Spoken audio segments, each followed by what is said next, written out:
Hi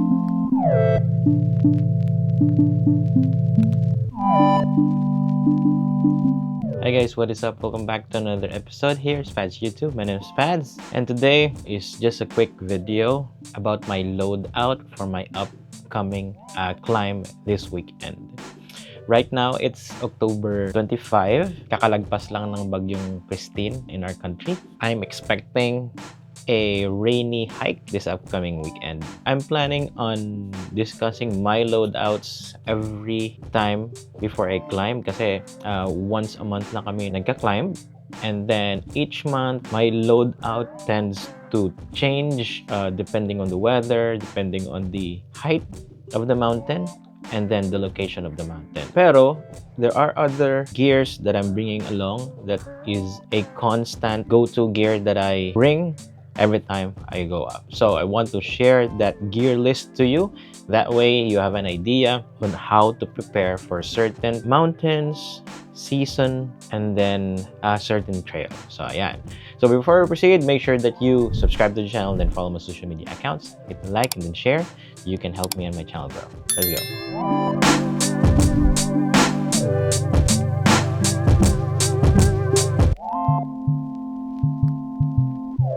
In this video, we're gonna talk about the bag that I'm using, shelter, which includes tent, sleeping bag, etc., cook set, if ever I'm going to bring cook set or not, clothes that I'm going to wear, what are the essential things that you need to bring. Number one, we'll talk about the bag first. The bag that I'm using is the Decathlon Forclaz 50. Ito siya.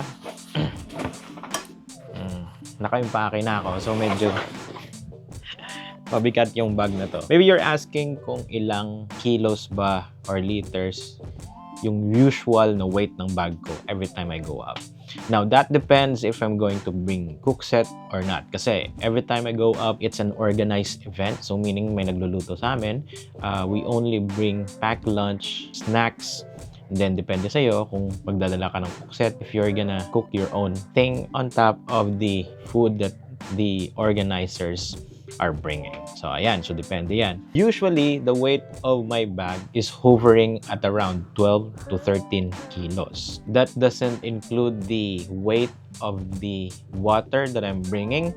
Kasi, we all know na kailangan mo talagang mag-bring ng water along the trail to replenish the liquids in your body. Kasi, like for me, mapawisin akong tao, or I sweat a lot and I need to replenish those liquids to go out. So, I need water along the trail, and for me, the minimum is around 2 liters. Depende yan. So, my bag is hovering around 12 to 13 liters. Now, if I put water before I start the trail, it goes up into 15 liters. 15 liters is the average or the normal weight of the bag for hikers like me. Pero there are other hikers that are doing minimal gears when climbing. Usually, the very minimum weight of the bag is around 6 to 8 liters. So, very minimum na yan. It's only shelter, clothes, snacks, and then water.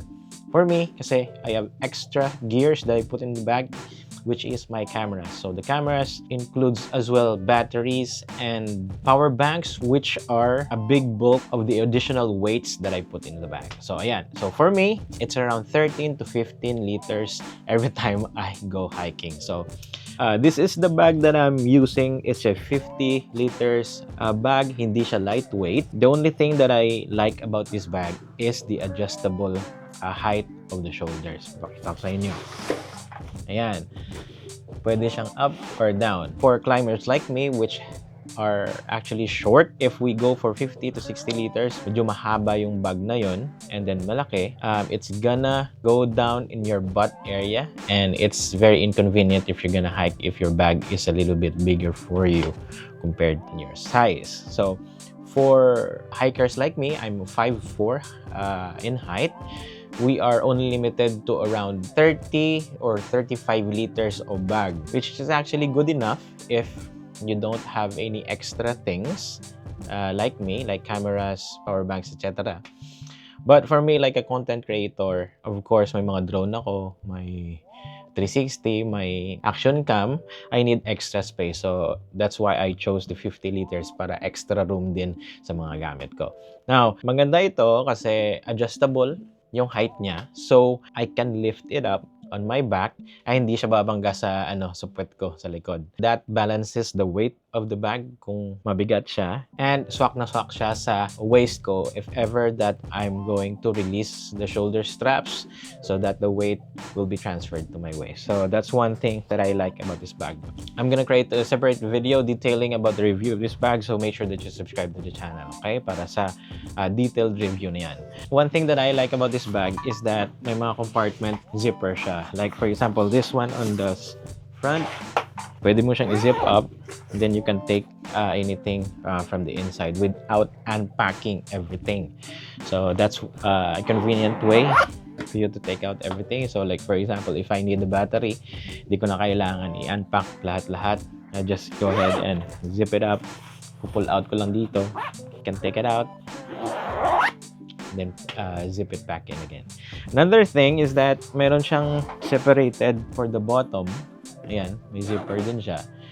Which I put all the shelter, tents, sleeping bags inside. That way, if ever I arrive at the campsite tapos umuulan siya, I don't have to unpack everything. Tapos silalagay ko siya at mauulanan. All you have to do is just zip, open up, and then ayan na.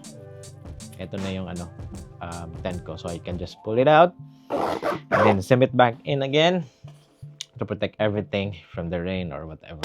That's the things that I like about this bag, and this is my go-to bag. Since I bought this one, I've been using it for all of my climbs. Nakikita nyo, hindi pa nalalaban to. And at the same time, it's water resistant as well. Hindi siya waterproof, water resistant lang. So hindi ko na nilalaban kasi baka masira yung water resistant coating na sa loob. So ayan. So this is the bag that I'm using. This bag is really good for a short person just like me. I'm 5'4" or shorter. That way you are not limited to only 30 liters and below bags. You can put a lot of stuff to your bag if you're going to use this bag. So ayan. Next thing is my water containers. Before, I was using a flask. Nilalagay ko dito. Nakikita nyo dito sa gilid.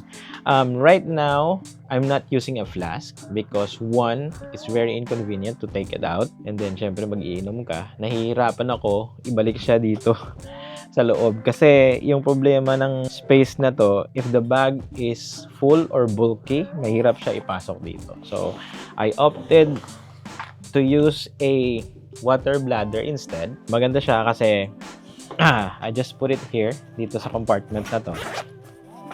Ayan.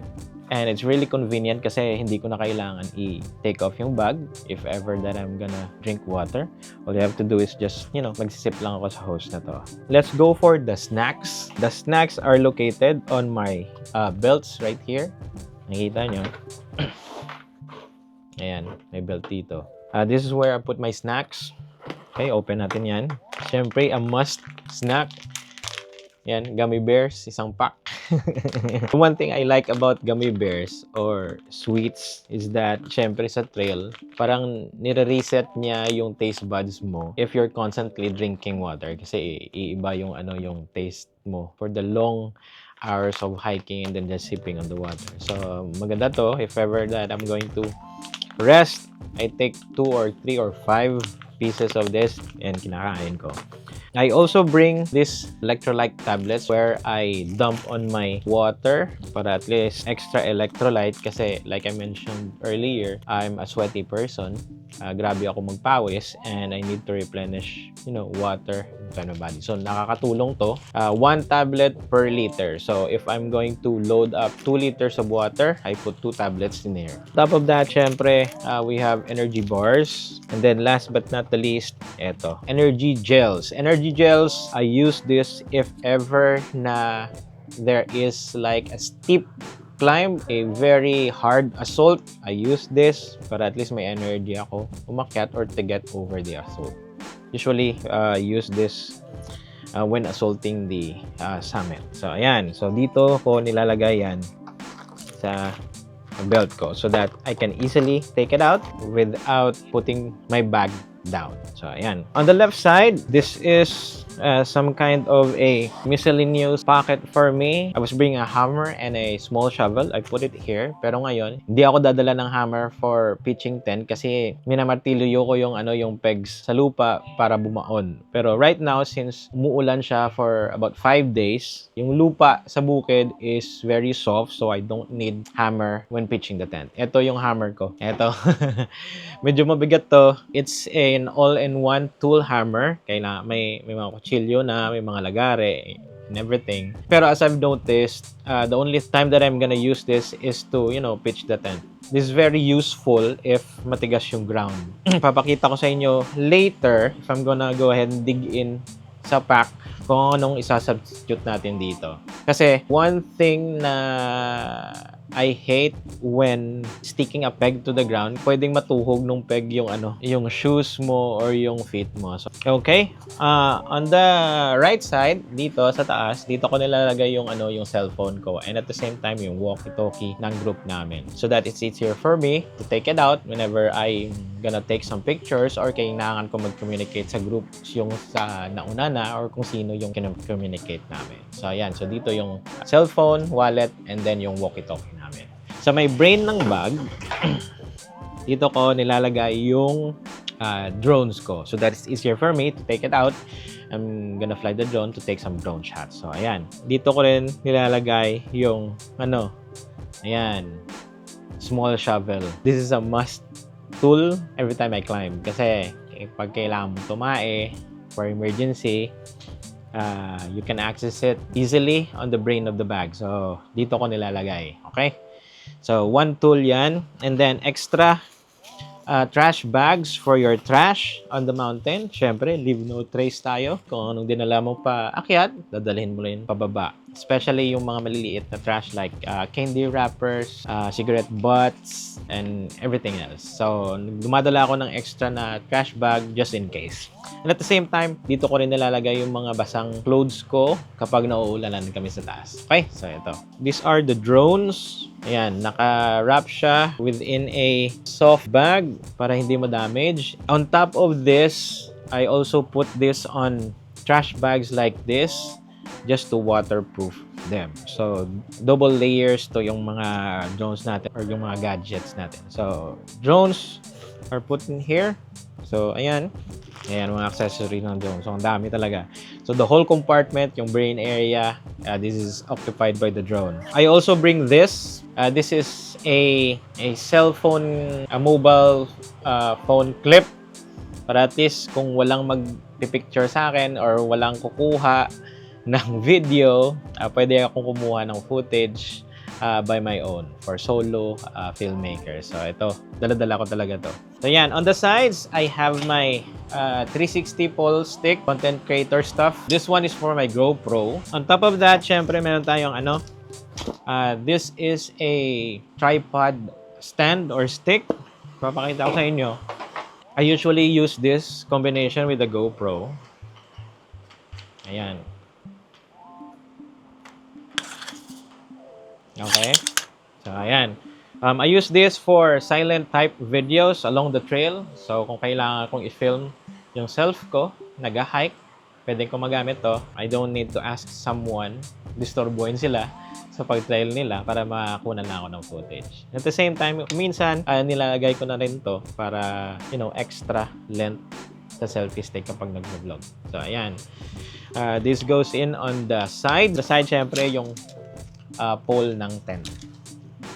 So, that's it for the sides. If nakikita nyo, I have a mug hanging on the front of the bag. Nilalagay ko siya dito kasi if ever we're gonna stop for lunch, kailangan ko mag-coffee. It's readily outside. I can just pull it in. So, let's go ahead and open up sa inside ng bag. Okay, so gear, this is the rain jacket that I'm using for the climb. I'm actually reviewing this currently. This is the Moto Wolf motorcycle jacket. Motorcycle jacket at the same time, combination of an all-around jacket. Ang ganda niya. Maporma siya. Very effective. I use this as a windbreaker jacket as well kung mahangin sa campsite or if umuulan and then masyadong maginaw, ginagamit ko siya. Syempre, on the inside, ito yung for the action cam. Dito yung mga, dito ko nilalagay yung lahat. 360, action cam, batteries, etc. Also, in the inside is my cook set. Magdadala ako ng cook set this time kasi I'm planning to make coffee. If nanonotice nyo, medyo malaki yung burner ko ngayon. Kasi the other burner that I have, which is much more smaller, the gas is leaking on that one. So, I'm using this one. And at the same time, eto, maganda siya kasi may wind protection. All the items, I'm gonna go ahead and link on the description kung ma-fix ko na yung affiliate links ko sa Shopee. Okay guys, so patience lang muna. This one is my pot. Eto, siya? This is actually a French press for the coffee. But I'm not grinding coffee beans anymore. Before, nag-grind ako. Ngayon, hindi na kasi tinatamad na ako. I just opt for a drip coffee this time. So, wala nang cap on the top. Yung presser niya. Tinanggal ko. Hindi ko na dadalhin. And then, on the inside, I just put my milk. This is a condensed milk. Tip para sa mga ganito, para hindi na kayo magdadala ng mga bottles or containers. You can purchase this on Shopee. Siya? Parang pouch. So, kung kailangan mo, open mo lang to, and then pour it out, then close mo, balik mo ulit. So, this is very convenient. It's like 5 pesos on Shopee. Recommend you to do this. Previously, dito ko rin nilalagay yung liquid form ng coffee para at least lalagay ko lang, iinitin ko, hindi na ako mag-grind. Ayan. Pero ngayon, this time, I just put the gatas in this. Okay? And then, for the coffee, ito siya. Drip coffee. This is very convenient kasi di mo na kailangan mag-grind ng beans, paluan, all that stuff that you go to when making coffee. Eto, lalagay mo lang, di-drip mo lang yung mainit na tubig, okay na. Lagyan mo ng gatas. So, eto lang, cook set. Ayan. So, maybe you're wondering kung nasaan yung butane. Nandito yung butane sa loob. Ayan. Pero, syempre, we're gonna change this kasi this is too big for a burner, and at the same time, this is too big for a butane para lang sa coffee. Mag-iinit ng tubig. So, we're gonna change it to a small size butane and a small size burner na nilalagay lang yung butane. I'm gonna use that and see if it's more convenient to use that instead of this. Kasi eto, okay siya kasi mas madaling mag-init ng tubig dito kasi may wind protection siya. Especially kung windy yung campsite. Pero we're gonna see. Okay? So, nag-order na ako niyan. We'll see on the next climb kung mas okay siya. So, ayan. For my plate and spoon, usong-uso to sa mga campers. Coconut husk or yung sa loob ng buko. Ito yung ginagamit. Nakuha ko to sa previous event ni Sir Dave. Gimaras Paddle Board. Shout out. Gimaras Paddle Sale pala. Sorry. So, ayan. So, yan lang yung ito lang yung kutsara at saka plato ko. As you can see, may plastic. Kasi every time na magkakain ako, lalagay ko yung plastic first and then yung pagkain. That way, I don't have to wash this every time I eat. So, ika-crumple ko lang sa loob ng plastic and I'm gonna put it in the bag and then throw it in the trash whenever we go back para hindi na ako mahuhugas. So, ayan. On the inside, syempre, ito yung mga mabigat, mga pabigat. I have my power bank to recharge the batteries from my drone, cameras. And then, syempre, eto. Ayan. Open ko to para makita nyo. Headlamp. Kailangan natin yan for the campsite para sa gabi. For the headlamp, I'm using the Borrow It headlamp or a mini flashlight or a keychain flashlight. Don't know what's the term. Already tested this out during a major climb. Ang ganda niya. So, put the link in the description kung interested kayo dito. Pero this is my go-to light on trails. So, ayan. Inside the bag, syempre, yung mga cords. Ayan. And then, this one. This is an inflator for my inflatable sleeping bag. Maganda to kasi gonna save time on inflating my sleeping bag kasi syempre ang dami kong ginagawa pag dumadating sa campsite. This saves me a lot. Now, depende sa iyo kung bibili ka nito. This is actually 1,000. Quite expensive for a thing. Pero, the thing that I like about this is that it serves as a tent lamp sa loob. So, backup lamp siya para sa akin. At the same time, syempre, backup power bank ko to during the hike. So, I'm gonna show you later kung ano yung mga sleeping bag ko. Ha? So, eto. Dito yan. Syempre, naka ziplock just to make sure na everything is waterproof during rainy season. So, ayan. So, inside, this is my medicine and toiletries. Very important. I always use this when hiking. I have everything in here. Syempre, separated yung mga medicine. Okay? And on top of that, ito, hindi talaga ito nawawala every time I hike. This is the hike lens. Very useful. A must-have thing in your medicine or toiletries. So, ayan. Also, dito rin, meron akong organic wet wipe. Especially kapag malayo yung water source, hindi ka makakaligo or hindi ka makapag, punas ng katawan mo. Wet wipes. Or make sure that it's organic. Or if not, then make sure that you bring it down with you. At the same time, syempre may tissue tayo para kung kailangan tumae, enough yung tissue natin. I bring 3 packs of tissue every time kasi just to make sure na hindi tayo mauubusan ng tissue pampunas. So, ayan, toiletries. Okay. So, ayan. This is my down sleeping bag. Okay. I'm gonna put the item right here on the left side. For me, this is the best sleeping bag, whether it's rainy season or dry season. I'm gonna put the comfortable temperatures of the sleeping bag. Very useful siya for cold weather, especially on higher altitude mountains. And at the same time, it's a 90% goose down or goose feather. So, if you haven't heard about goose feather, maganda siya as an insulation, heat insulation, or heat insulator for our body. So, it keeps you warm during the cold nights. So, during the dry season naman, if ever na mainit talaga, ginagamit ko siya as unan kapag magtutulog. So, I always bring this along. I'm gonna put the link in the description. Okay, next. Clothes. I have 3 sets of clothes whenever I go hiking. Yung una, syempre, yung first day, going to the campsite. Yung pangalawa is this for the second day, going down. And then the third set is yung nilalagay ko sa sasakyan. So that makakapagpalit ako when I'm gonna drive home. So, 3 sets yan. Pero, second day clothes lang yung dinadala ko during the climb sa may campsite. Maybe you're wondering what is this? Ito yung mga pouch na orange. This is a waterproof pouch na binili ko. Actually, this is around 50 to 100 depending sa size. This is small. This is medium right here. So, protected tayo for rains or hindi mababasa yung mga items natin. On top of that, I'm also gonna wrap this with a trash bag right here just to make sure na hindi talaga papasok yung tubig para whenever we're gonna go sleep, we are dry and comfortable. So, ayan. So, inside, nandito yung mga, syempre, yung mga clothes natin for the next day. Eto. Hindi ko na i-mention yung clothes. Depende lang sa inyo kung anong gusto nyong suotin kapag magka-climb. Sana namang tip for you, this item right here. This is a towel. Malaki actually yung towel na to. This is from Decathlon. It's a quick dry towel. This absorbs a lot and it dries very quick. Started using this starting from last month. Ang ganda niya.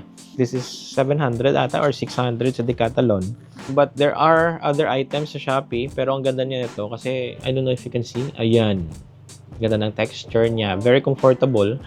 Some of the other towels that I have before, which is a quick dry sports towel. Yung absorbing power niya sa tubig, hindi gaano kalakas. Ito, maganda to. So, I recommend this one. All of the clothes that I'm bringing along, syempre, dry fit tayo para at least hindi tayo basa all the time. Okay, speaking of clothes, I just want to share this cool gear that I bought. Ito. Dalawang gear. Ito muna kasi very important to. This is a sleeve, arm sleeve from Burgel. When you put it on and then you stretch it out, it's very thin pero very effective siya to block out the sun, especially pag very mainit or open trail during dry weather. Maganda din siya during rainy season kasi one thing na na-notice ko na maganda and effective siya is to wick water from your skin and then i-evaporate niya. So, may sweat and then at the same time, kung mababasa ka ng ulan, it easily dries up your arm. And at the same time, syempre protected ka sa mga scratches. This is 250 pesos. I've been using this for my major climbs and the minor climbs. Ang ganda niya and then maporma siya. So, ayan. As you have noticed from my other videos, nakakap ako. Ito. Every time I go trail. Pero, I recently purchased this fisherman's hat from Decathlon. Ayan. Forclaz. Same name of my bag, Forclaz 50. The good thing about this is that this is lightweight, very lightweight siya. And at the same time, water resistant. It covers back part of the neck, hindi ka mas-sunburn. Before, if you check my recent hiking video, scarf. The bad thing about the scarf is that if mainit yung trail, walang hangin yung trail, mainit siya. So, kailangan mong take off. At the same time, kung mainit na and then naiilawan kayo, you have to put it back on again. So, it takes extra effort to put it on and then put it away. And at the same time, syempre, yung cap, frontal lang, yung cover niya. Yung sides, mababurn talaga. So, this one, I'm gonna put this on. Yan yung itsura na. So, covered, lahat. I've recently used this on a beach vlog. Ito yung ginagamit namin. And I tell you, hindi talaga kami na sunburn sa time na yun. Whole day, nagpa-paddle board lang kami. Open, exposed kami sa sun. Hindi talaga mawawala yung gloves. This is very useful when going down. I use this going down, especially kung you have to grip on the grasses or the trees para iwas sa injury. Ayan. Okay, so one of my subscribers actually asked kung ano yung relo na ginagamit ko during the climb. This is the North Edge Military Watch. Nakalimutan ko yung full name. I'm gonna put the information right here. I use this to all of my hikes kasi it has altimeter. Altimeter meaning yung altitude or yung height minimeasure niya. It has a compass and it can measure the temperature as well. Very handy. Sa mga campsite, I use this every time na mga gising ako at ni-check ko yung temperature. So, altimeter, temperature, and then compass. And syempre, relo siya. So, ayan. I can check the height of the trail when we are hiking para makikita ko kung kung maganda yung view and then ano yung height ng view na yun. So, marirelay ko sa mga viewers ng vlog kung gano'n na kami kataas. So, very handy to. The accuracy of this, maybe I can say for about 80 to 85% accuracy. Siyempre, di naman siya mamahalin. Okay, this one, the tent, I'm using a tadpole tent or a sail tent. Hindi ko alam kung what's the correct term about that. Pero yung kagandahan lang sa tent na to, as I've mentioned on my previous climb vlog, this tent is a warm tent. Kasi piniprevent niya talaga na manunuot yung lamig or yung hangin sa loob ng tent. So, every time I use this tent, last time in Mount Tigurang, check that out, check the video. This tent right here kept me warm all night kahit grabe yung hangin sa campsite. Di na ako actually nagamit ng down sleeping bag ko kasi mainit sa loob. I'm gonna create a separate video detailing on my review of this tent, so make sure that you watch out for that. Okay? So, ito, maganda lang tent na to kasi mainit siya in cold campsites. Na problema lang nito, if dadalhin nyo for beach camping, mainit to. So, don't use this. Yung downside lang is that this is not very roomy. Kahit ako, masikip sa loob and at the same time, mahirap magpasok ng mga gamit sa loob sa tent na to. Kasi maliit lang siya. Yung kagandahan lang, maliit siya. It's very lightweight. Ito lang siya. Kalaki. Okay? So, ayan. This one is my inflatable sleeping bag. I've gone to a lot of sleeping bags. This is the one that I like. It's really small. Ayan, nakikita nyo. Pero once you inflate this, ang haba niya and ang comfortable niya when you're gonna use it for sleeping. So, this is a Widesea. Same brand for my Goose Down sleeping bag. Check this out. I would recommend this. Pero I'm gonna create a separate video detailing about inflatable sleeping bags para at least malaman nyo kung anong sleeping bag ang kailangan nyong pabili. Not much on the inside. Siyempre, yung mga pegs, ground sheet ng tent ko. Ayan. And then, eto. I'm gonna mention this kasi depende sa climber. Pero this is an assault pack. If nakikita nyo, belt bag siya. Okay? The brand for this is Bogabo. Okay? Bogabo is from Indonesia. Very lightweight siya. And then, i-open mo to, nagiging backpack siya. Nakalimutan ko kung magkano yung price nito. Ayan. Nagiging backpack siya. This is my assault pack when we are gonna go ahead and climb the summit. Kasi usually, the overnight climbs, the first day is you go to the campsite, you go overnight, and then early in the morning, you're gonna climb the summit of the mountain. The next day, syempre, hindi mo na dadalhin yung full pack mo. In my case, I need to bring the drone, the camera, the batteries, and everything. Syempre, snacks din, and then tubig. So, I need a bag. Actually, I haven't tested this yet. Pero, ang ganda niya kasi lightweight lang siya and it's very roomy. My drone can fit in, my camera and battery can fit in.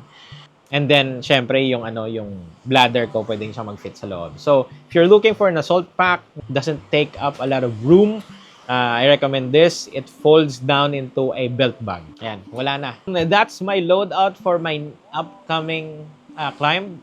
If you have questions, feel free to comment down below on this video. Next month, I'm gonna create another video before the next climb that we have para i-update ko kayo kung may changes sa loadout natin, especially sa rainy season. So, ayan. Before we end, make sure that you subscribe to the channel and then follow my social media accounts. Hit the bell button so you'll get notified every time I upload a new video. Ride safe and travel more. See you on the trails. Bye.